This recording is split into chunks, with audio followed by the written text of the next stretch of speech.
नमस्कार दोस्तों, स्वागत है आपका हमारे YouTube चैनल बायो गुरु पर।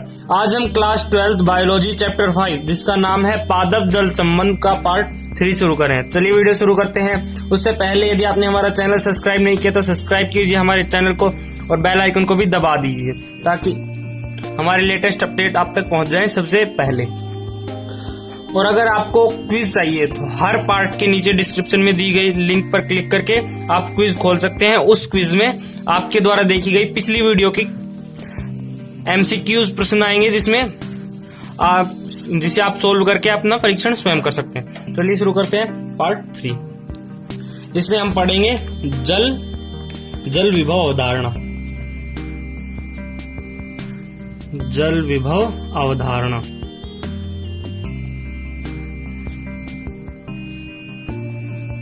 जल विभव अवधारणा। जल विभव अवधारणा किसने दी थी?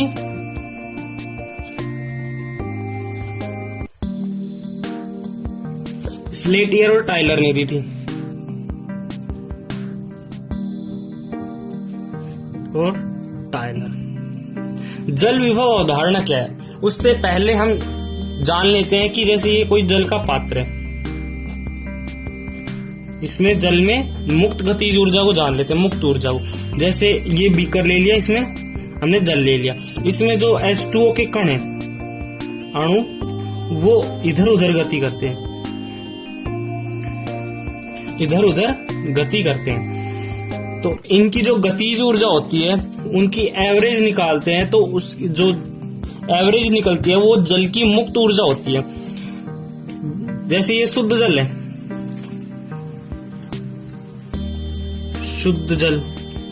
शुद्ध जल की जो गतिज ऊर्जा होती है वो अधिकतम होती है। क्यों?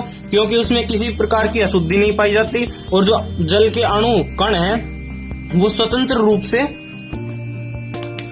गतिज ऊर्जा में गतिशील रहते हैं। अगर शुद्ध जल में अगर हम विलेय या अशुद्धि मिला दें तो जो किसी कण की गतिज ऊर्जा है वो उस कण की गतिज ऊर्जा में वो विलेय या अशुद्धि जो होती है वो बाधा बनती है, जिसके कारण जो अणु की या कण की जो गति होती है उसमें बाधा उत्पन्न होती है और वो कम हो जाती है। तो उनका जो एवरेज निकलता है यानी मुक्त ऊर्जा वो कम होती है।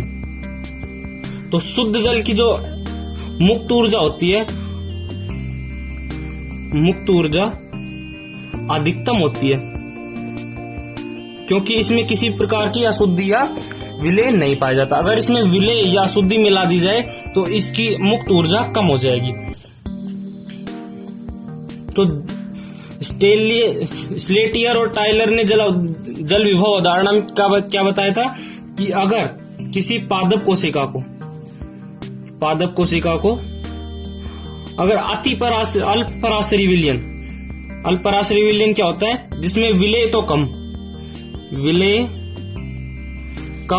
और विलायक अधिक, इसमें विलेय कम होता है और विलायक अधिक होता है। तो विलेय कम होगा तो जो विलायक है उसके कणों की गतिज ऊर्जा में बाधा कम पड़ेगी। तो इसका मतलब इसका जो विलयन है इसकी मुक्त ऊर्जा कोशिका जल से अधिक होगी, मुक्त ऊर्जा अधिक।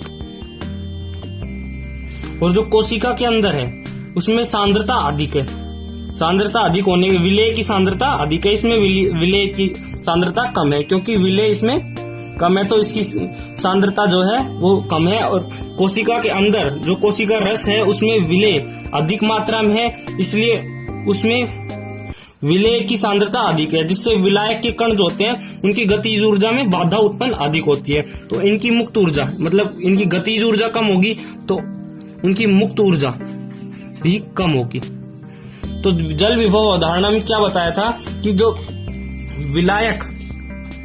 विलायक होता है, जैसे ये बाहर विलयन भर दिया थी पराशरी विलयन, इसकी मुक्त ऊर्जा और कोशिका के अंदर की जो मुक्त ऊर्जा है उसके अंतर को, जैसे बाहर जो अल्प पराशरी विलयन है उसकी मुक्त ऊर्जा माइनस किसकी मुक्त ऊर्जा, कोशिका के अंदर जो विलयन है उसकी मुक्त ऊर्जा, अगर इनको माइनस कर दें मुक्त ऊर्जा कम किसकी होती है? कोशिका की।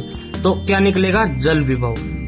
इसे हम जल विभव कहते हैं। जल विभव को जो है साई से, ग्रीक सिंबल है साई, ग्रीक सिंबल साई से प्रदर्शित करते हैं जल विभव को। इसकी इकाई क्या होती है? बार या फिर एटमॉस्फेयर प्रेशर, एटीएम। अब इसके अंतर्गत दो टॉपिक आते हैं। जल विभव अवधारणा के अंतर्गत दो टॉपिक आते हैं। पहला है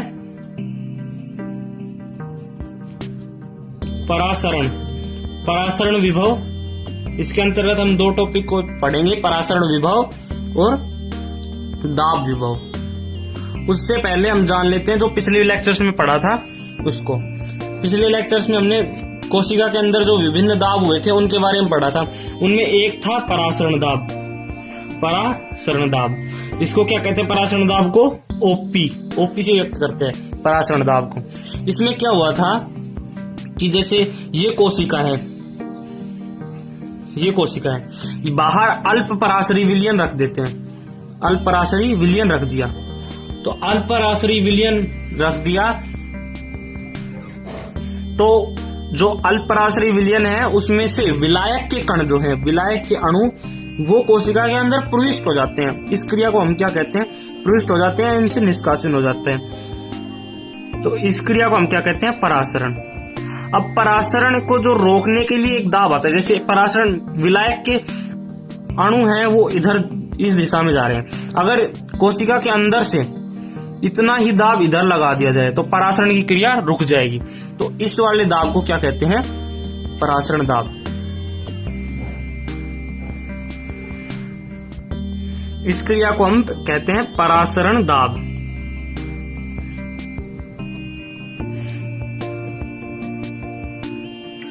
इस परासरण दाब को हम किससे व्यक्त करते हैं? ओपी से। ओपी से हम इस दाब को व्यक्त करते हैं। अब ये परासरण विभव जो है वो एक क्रिया होती है जो परासरण दाब, जैसे परासरण विभव को हम किससे दर्शाते हैं? फाई एस से। ये इसे जल विलेय विभव भी कहते हैं। इसे परासरण विभव को विलेय विभव भी कहते हैं। पादप जो दाब विभव होता है उसे क्या कहते हैं? साई पी, मतलब जो दाब, प्रेशर का जल विभव। तो दाब विभव को फाई पी से और परासरण विभव को फाई एस से दर्शाते हैं। साई एस और साई पी। अब जो परासरण विभव होता है साई एस, वो किसके बराबर होता है?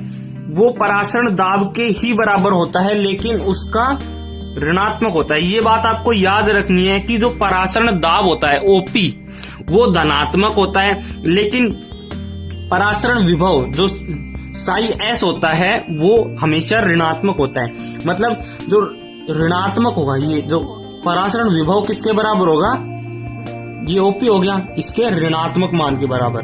तो आपको ये बात याद रखनी है कि परासरण विभव का मान परासरण दाब के ऋणात्मक मान के बराबर होता है। या फिर ऐसे भी याद रख सकते हैं कि जो परासरण दाब ओपी होता है वो हमेशा धनात्मक होता है, लेकिन जो परासरण विभव होता है उसका मान हमेशा ऋणात्मक होता है। ये बात आपको याद रखनी है। तो जो परासरण विभव हो गया, ये बात आपको याद रखनी है कि ये ऋणात्मक होता है। अब दूसरा टॉपिक आता है दाब विभव। पिछली वीडियो में हमने पढ़ा था कि स्फीति दाब क्या होता है? स्फीति दाब, जिसे हम टीपी से व्यक्त करते हैं। टीपी, स्फीति दाब को टीपी से व्यक्त करते हैं। स्फीति दाब क्या होता है? जैसे ये पादप कोशिका है, इसके अंदर परासरण की क्रिया हो रही है। परासरण के माध्यम से विलायक के अणु जो हैं वो पादप कोशिका के अंदर प्रविष्ट हो रहे हैं। अब जैसे जैसे अणु प्रविष्ट होते हैं, जैसे विलायक के अणु अंदर आ गए, तो इसमें जो है विलायक का घनत्व बढ़ जाता है, जिससे जो कोशिका झिल्ली होती है, जैसे कोशिका भित्ति के अंदर कोशिका झिल्ली जो है वो कोशिका भित्ति पर एक दबाव डालने लग जाती है। तनाव बल होता है, उसे हम टीपी कहते हैं। इस तनाव बल को ही टीपी कहते हैं। तो इस टीपी में क्या होता है, ये हमारा चल रहा है दाब विभव, दाब विभव साई पी। तो ये साई पी जो दाब विभव स्थिति दाब होता है टीपी, वो दाब विभव के मान के बराबर होता है। मतलब दाब विभव का मान स्थिति दाब के मान के बराबर होगा। जैसे साई पी दाब विभव इज इक्वल टू स्थिति दाब टीपी। ये बात आपको याद रखनी है कि जो दाब विभव होता है वो स्फीति दाब के मान के बराबर होता है, जबकि परासरण दाब जो होता है, परासरण विभव जो होता है, उसका मान परासरण दाब के ऋणात्मक मान के बराबर होता है। जैसे अभी हमने पढ़ लिया था कि परासरण जो परासरण क्रिया होती है उसके द्वारा परासरण, उसमें एक परासरण दाब होता है जो परासरण की क्रिया को रोकने के लिए आवश्यक दाब होता है, उसी में परासरण विभव भी होता है, लेकिन वो ऋणात्मक मान के बराबर होता है। जैसे ये परासरण विभव हो गया। अब दाब विभव में क्या आता है कि जो स्फीति दाब होती है, स्फीति दाब टीपी, वो क्या होता है कि जो कोशिका झिल्ली होती है वे स्फीति के कारण किस पर, कोशिका भित्ति पर दबाव बनाने, तनाव बनाने लग जाती है, जिससे एक दाब उत्पन्न होता है, उसे हम टीपी कहते हैं। ये जो टीपी होता है वो दाब विभव के मान के बराबर होता है। तो जो परासरण विभव होता है वो परासरण दाब के ऋणात्मक मान के बराबर होता है। परासरण में क्या होता है, परासरण में परासरण का विभव परासरण के दाब के ऋणात्मक मान के बराबर होता है। इसमें जो ये स्फीति एक दाब ही है, तो इसमें दाब का विभव जो होता है वो स्फीति दाब के बराबर होता है। ये बात आपको याद हो गई होगी। तो अब हम चलते हैं जल विभव के बारे में। जैसे ये विभव का सिंबल था वाटर का विभव, मतलब जल विभव। जल विभव कितना होता है, जल विभव is equal to 5s plus 5p। मतलब इन दोनों का योग जो होता है वो जल विभव के बराबर होता है। इसमें एक और आता है, जैसे अभी 5 psi w is equal to psi s plus psi p। मतलब जो जल विभव होता है वो परासरण विभव और परासरण दाब, एक तो परासरण विभव और एक दाब विभव के योग के बराबर होता है। लेकिन इसमें जैसे ये कोशिका है, इसमें हमने ये तो पढ़ लिया कि जो परासरण दाब होता है, परासरण विभव होता है और दाब विभव क्या होता है। लेकिन इसमें एक और आता है 5m और एक और आता है 5g। ये दोनों जो मान है वो नगण्य होते हैं, इनको मतलब ना के बराबर होते हैं, इसलिए जो सूत्र होता है वो यही होता है। इससे ही हम समझाते हैं कि ये क्या होता है। ये जो 5m है ये मैट्रिक्स का विभव है। मैट्रिक्स क्या होता है, आधात्री जो अवशोषण करता है। जैसे ये कोशिका है, इसके अंदर जो जल के कण है वो इस प्रकार गति कर रहे हैं, अब इस प्रकार गति कर रहे हैं, तो ये जो बीच में जो कण है ये तो स्वतंत्र रूप से अपनी गतिज ऊर्जा में गति करेगा। लेकिन जो ये कोशिका झिल्ली के पास है, ये वाला कण जो झिल्ली के पास है वो झिल्ली के साथ आसंजक बल के द्वारा जुड़ा होता है। इसमें आसंजक भित्ति पाई जाती है विशेष प्रकार की, जो इसके ये जो कण है अगर इसको इस दिशा में गति करनी है तो पहले इस बंध को तोड़ेगा। उस बंध को तोड़ने में जितनी ऊर्जा खर्च होगी उससे माइनस करके, वो माइनस होगा तब होगा। जैसे ये कण है, ये अपनी गति 10 मीटर पर सेकंड है, सारे कण 10 मीटर पर सेकंड है। लेकिन यहाँ पर कोशिका भित्ति होती है वो इसे आकर्षण के द्वारा बांधे रखती है। पहले अगर इसको इस दिशा में गति करनी है तो पहले इस बंध को तोड़ेगा। इस बंध को तोड़ने के लिए इसे कुछ ऊर्जा की आवश्यकता होगी, वो ऊर्जा खर्च करेगा तो इसकी गति जो है वो कम हो जाएगी, जैसे 9.98 मीटर पर सेकंड। तो ये जो गति होती है वो बहुत कम होती है और उसमें भी एवरेज निकल के लगभग समान आ जाती है। इसी प्रकार ये जो ग्रेविटी, जी से ग्रेविटी का जो जल विभव होता है वो भी बहुत कम होता है। जैसे ये जो कण है इस पर ग्रेविटेशनल फोर्स भी लग रहा है, नीचे की तरफ ग्रेविटेशनल फोर्स लग रहा है, उसके कारण कुछ अंतर आता है इसकी गतिज ऊर्जा में, लेकिन ज्यादा नहीं आता है क्योंकि ये अपनी गतिज ऊर्जा इधर ही बनाए रखती है। तो ये जो दोनों मान होते हैं वो बहुत नगण्य होते हैं, इसलिए जो मेन फॉर्मूला होता है वो तो phi W is equal to psi W is equal to psi S plus psi P होता है। अब अगर हम इसे समझ के देखें तो ऐसे ही समझ सकते हैं, जैसे हमने इससे पहले समझने से पहले हमें एक बात और जान लेते हैं। जैसे पिछले लेक्चर्स में हमने पढ़ा था कि डीपीडी क्या होता है, विसरण दाब न्यूनता होता है। इस डीपीडी विसरण दाब न्यूनता को शॉर्ट रूप में डीपीडी कहते हैं। अब डीपीडी में क्या होता है, जैसे ये कोशिका है, इसमें परासरण की क्रिया हो रही है, तो जो परासरण दाब है, जैसे परासरण की क्रिया हो रही है तो परासरण दाब इधर लग रहा है, परासरण दाब, और जबकि टीपी जो होती है वो इधर लगती है। डीपीडी क्या होता है, डीपीडी को हम चूषण दाब भी कहते हैं। मतलब डीपीडी जितना अधिक होगा कोशिका की जल को अवशोषित करने की क्षमता उतनी ही अधिक होगी। अब ये जो डीपीडी होती है उसका फॉर्मूला हम कैसे बना सकते हैं, जैसे ये परासरण दाब हो गया तो परासरण दाब चूषण क्षमता, हम चूषण क्षमता का फॉर्मूला निकाल रहे हैं। चूषण क्षमता का फॉर्मूला होता है, जैसे डीपीडी का फॉर्मूला होता है परासरण दाब ओपी, परासरण दाब जो कोशिका के अंदर परासरण, जो विलायक के अणु जिस दाब से कोशिका के अंदर जाते हैं उसे परासरण दाब कहते हैं। अब ये टीपी और होता है क्या, अभी हमने पढ़ा था स्फीति दाब जो कोशिका झिल्ली से कोशिका भित्ति पर डाला जाता है, मतलब जो कोशिका फूल जाती है, स्फीति अवस्था में आ जाती है, तो टीपी दाब जो है वो कार्य करने लग जाता है, टीपी माइनस टीपी। तो इसकी चूषण क्षमता का फॉर्मूला क्या हो गया, DPD is equal to OP minus TP. जैसे ये परासरण दाब है, ये परासरण दाब है और ये स्फीति दाब है, ये बीच में एक कोशिका है। अगर ये जो अधिक होगा, ये परासरण दाब अधिक होगा, जैसे ये परासरण दाब आपस में वो कर रहे हैं, टकरा रहे हैं दाब, जैसे ये कोशिका है, कोशिका झिल्ली और ये परासरण दाब है। अब ये परासरण दाब अगर अधिक होगा, जैसे परासरण दाब 10 बार है, परासरण दाब 10 बार जो होता है वो दाब की एक इकाई होती है, जबकि स्फीति दाब जो है वो 6 बार है। मतलब इसका दाब, ये जो दाब है वो कम है और इसका दाब अधिक है।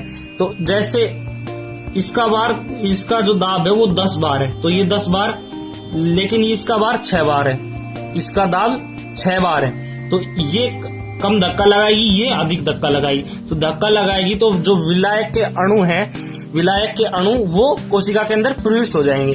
तो जो चूषण क्षमता क्या होगी, इन दोनों को माइनस, तो चूषण क्षमता क्या होगी 4 बार। मतलब 4 बार दाब से, 4 एटीएम दाब से जो विलायक के अणु हैं वो कोशिका के अंदर प्रविष्ट होंगे। तो चूषण दाब ये हो गया, चूषण दाब का फॉर्मूला हो गया डीपीडी बराबर ओपी माइनस टीपी। तो अब हम कुछ परीक्षण करके देखते हैं, जैसे हम कुछ उदाहरण लेके देखेंगे, उसमें देखेंगे कि जो चूषण दाब है उसका कितना आता है, और जल विभव, जैसे किसी कोशिका में हमें ओपी और टीपी दिया हो तो उसका जो चूषण दाब कैसे निकालेंगे और जल विभव कैसे निकालेंगे। जैसे ये कोई कोशिका है,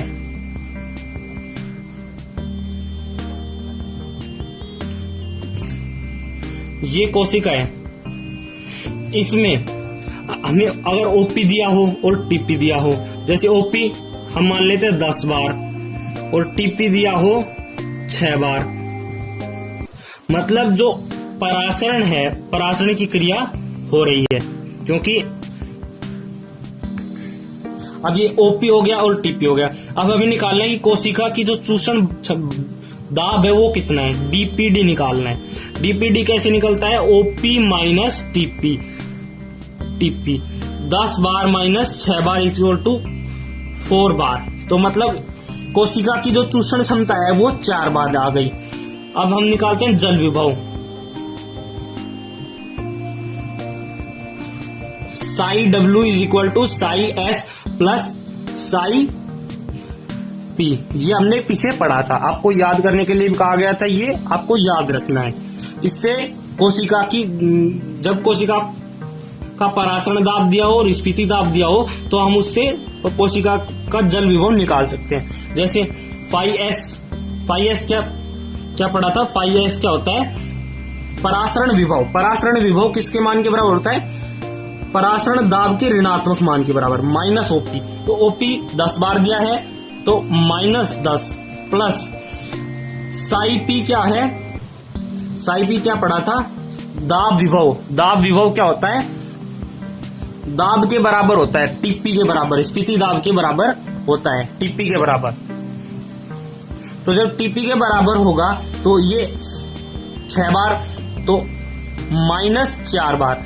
आपको एक बात और याद रखनी है कि जो डीपीडी चूषण क्षमता होती है वो हमेशा धनात्मक होती है, जबकि जो जल विभव होता है वो सामान्यतः ऋणात्मक होता है। जैसे एक और उदाहरण लेके देखते हैं। जैसे ये कोई कोशिका है, इसमें इस वाली कोशिका में क्या हो रहा है, जो जल है, जो विलायक के कण है, वो कुछ परासरण की क्रिया जो है वो हो चुकी है, इसमें विलायक के कण आ चुके हैं, जबकि अभी भी बाहर जो सांद्रता है जल की वो अधिक है, इसलिए 10 बार अधिक दाब लग रहा है और टीपी 6 बार। अगर ये सारे इसकी सांद्रता बराबर हो जाती तो टीपी भी ओपी के बराबर हो जाता। जैसे हम इसमें देखते हैं, ये जो कोशिका है ये स्फीति अवस्था में, मतलब ओपी जो लग रहा है वो भी 10 बार और जो टीपी लग रहा है वो भी 10 बार। तो इस अवस्था में क्या होगा, डीपीडी होगा ओपी माइनस टीपी। तो क्या आएगा, 10 माइनस 10 तो 0, मतलब कोशिका के चूषण क्षमता 0 है। मतलब कोशिका जो है विलायक के कण को अंदर प्रवेश नहीं ले रही है, क्योंकि टीपी जो है वो ओपी के बराबर है। तो परासरण दाब है, जैसे अभी हमने पढ़ा था, ये परासरण दाब है और ये परासरण दाब है और ये टीपी है। तो ये अगर ये दोनों बराबर हो जाएंगे तो अगर ये दोनों बराबर हो जाएंगे तो विलायक के कण ना तो इधर से इधर और ना इधर से इधर जा सकेंगे। अब इसमें इस अवस्था में साई डब्ल्यू क्या होगा, Sai S plus psi P. Sai S क्या है, माइनस ओपी, तो माइनस 10 प्लस टीपी 10। तो इस अवस्था में जो है जल विभव भी 0 बार होगा। अब एक और देखते हैं अवस्था, जैसे हमने पढ़ा था जीव द्रव्य कुंचन क्या होता है, पिछले लेक्चर्स में पढ़ लिया है। जीव द्रव्य कुंचन क्या होता है, जैसे ये कोई कोशिका है, इस कोशिका में जीव द्रव्य वो बिल्कुल छोटा हो गया है, मतलब इसका टीपी जो है वो 0 से भी कम हो गया है, मतलब माइनस में चला गया है। टीपी जो बाहर की साइड लगता है वो अंदर की साइड लग रहा है, और जो ओपी है वो मान लो 10 बार है और टीपी जो है वो -2 बार, मतलब अंदर की तरफ लग रहा है वापस। तो इस अवस्था में डीपीडी क्या होगा, DPD is equal to OP minus TP. OP क्या है, 10 bar minus 10 bar plus minus, यहां पर माइनस और ये -2 हो गया, -2, जैसे -2 हो गया, माइनस प्लस तो 2 बार इज इक्वल टू 12 बार। मतलब जो कोशिका के चूसने की क्षमता है वो 10 बार से ओपी से भी अधिक हो गई है। मतलब जो परासरण दाब है वो 10, मान लो 10 अणुओं को जाने दे रहा है, 10 अणुओं को धक्का दे रहा है, दाब दे रहा है, लेकिन जो 10 अणु तो आएंगे ही, क्योंकि इसमें टीपी नहीं लग रहा है, इसमें टीपी माइनस में और लग रहा है, मतलब जो टीपी होता है वो 2 अणुओं को खुद लेके आएगा। तो इसमें जो चूसने की क्षमता हो गई वो 12 बार हो गई। जबकि जो जल विभव है वो क्या होगा, फाई एस क्या होता है, साई एस क्या होता है, माइनस ओपी ओपी कितना है 10 बार, तो माइनस 10 बार, तो ये हो गया -10 प्लस ये -2, तो ये क्या हो गया -12। हमने अभी पढ़ा था कि जो जल विभव होता है वो सामान्यतः ऋणात्मक होता है और जो डीपीडी होता है वो सामान्यतः धनात्मक होता है। मतलब डीपीडी जो होता है वो तो धनात्मक अवस्था में होगा और जो जल विभव है वो ऋणात्मक में होगा। ये बात आपको याद रखनी है। तो ये हो गया जल विभव का उदाहरण। अगला टॉपिक है अंतः शोषण। अंतः शोषण में क्या होता है? अंतः शोषण सामान्यतः हम देखते हैं कि बरसात के दिनों में और यदि हम लकड़ी को जल में डाल दें तो जो लकड़ी होती है वो फूल जाती है। ऐसा क्यों होता है? जैसे ये लकड़ी है ये फूल जाएगी, अगर हम इसे जल के संपर्क में रखेंगे तो ये फूल जाएगी। ऐसा क्यों होता है? ऐसा अंतः शोषण के कारण होता है क्योंकि जो बाहर जल है उसमें विलायक की सांद्रता अधिक और अंदर कम है, तो ये अंतः शोषित कर लेता है। जो पदार्थ अंतः शोषण क्रिया करता है उसे हम अंतः शोषक पदार्थ कहते हैं। अंतः शोषक मतलब अंतः शोषण करने वाला। हम अंतः शोषण को इस प्रकार भी परिभाषित कर सकते हैं कि किसी पदार्थ के ठोस कणों द्वारा